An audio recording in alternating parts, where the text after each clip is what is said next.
Sa nakaraang pag-i-explore natin sa lasa ng pait, bumida ang ating mga lokal na tsokolateng gawa sa kakao. Pero syempre, hindi maikakailang para sa marami sa atin, nagiging mas enjoyable ang pagkain ng tsokolate kapag sinamahan na ito ng nakakapagpasayang lasa ng tamis. Alam nyo ba na may matamis pang flex ang Davao City?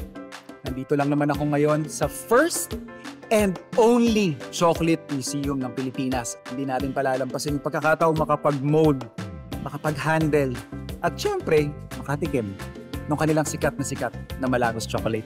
So, magkuha po tayo ngayon ng special blended chocolate po, and then after that, we'll choose po toppings. Sige ma'am, kuha na lang po ako dito Anong gusto niyo po? When molding po chocolate po, you have to first, I just making sandwich, so you have to first put our chocolate blend and then toppings and then chocolate blend. Okay. So after natin ma-fill yung ating mold ng ating chocolate tsaka yung ating mga fillings, lalagay lang natin sa freezer ng mga 10 to 20 minutes. At after nun, pwede mo nang ma-enjoy yung sarili mong craft ng Malagos chocolate.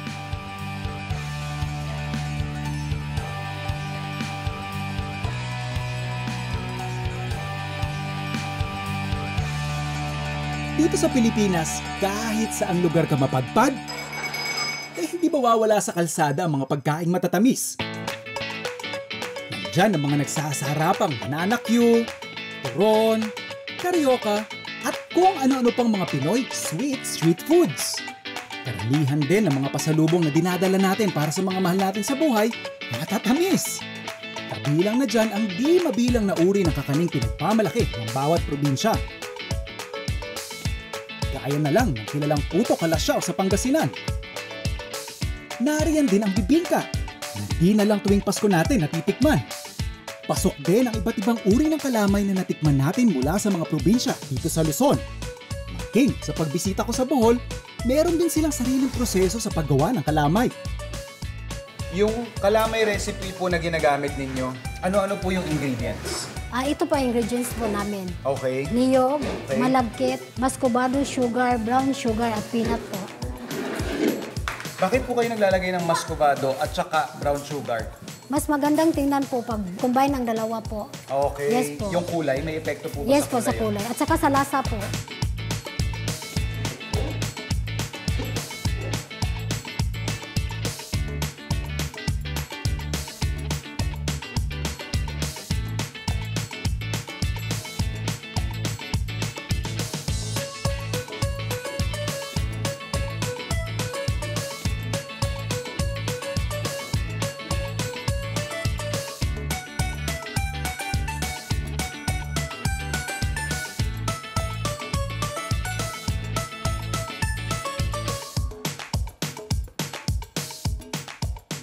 At sa parteng Mindanao naman, may nakilala akong isang uri ng kakanin na mahalaga ang papel sa kultura ng mga kapatid nating Maranao mula sa Lanao del Sur, ang dodol.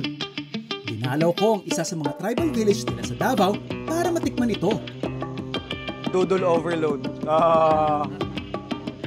So, Ma'am Rima, para dun po sa mga kagaya kong bisita, mga hindi taga Davao, nakatutuwa lang ako na there's actually a spot, a place dedicated sa culture natin. So, ito po is basically what we call tribal village po, ano? Yes po. So, kung ako po yung bisita, ano po yung mga i-expect ko sa lugar na ito? So, whole year round, open naman po itong tribal village. Okay. So, they can visit each houses po na may representation po ng each tribe namin. Alright. Makikita nyo po yung history namin, Okay. yung lifestyle namin. Isa po yun sa reason bakit nagpatayo kami ng tribal At least magkaroon man lang ng glimpse, ano? Yes po. One of the staples po ninyo, kakanin? Doodle po. Dudol. Yes po. It's color brown. Brown. Yes po. So I guess may asukal dahil sa Yes. kaya naging brown. Yes, coconut din po. And malagkit and red na rice na giniling po. Parang kalamay lang po. Yes po. Yes po. Yes po. Pero meron po kasi kaming mga beliefs niyan, sir. Belief po namin na pag pinapansin po siya, like may nagaturo or ano ba, tumatagal siya lutuin.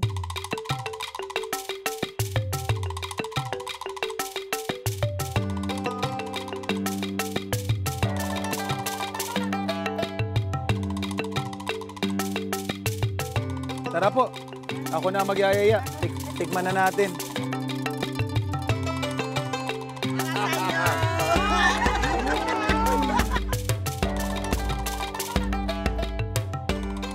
Hello po, Ayan. Chef. What I'm liking about dito sa tribal village is, yun nga, nagkakaroon ako ng idea kung ano ba talaga yung kultura, traditions. Somehow, nagkakaroon ako ng glimpse of what kind of community yung meron kayo. So, ito ma'am, curious ako, we've heard about apam before. Yes. I mean, familiar tayo sa apam. Tatlong ingredients lang, asukal, Asukal, nyog, at rice flour. rice flour lang. Okay. Kailangan bang takpan yan, ma'am? Kailangan din po siyang takpan para madali lang po siya. Para mag-steam.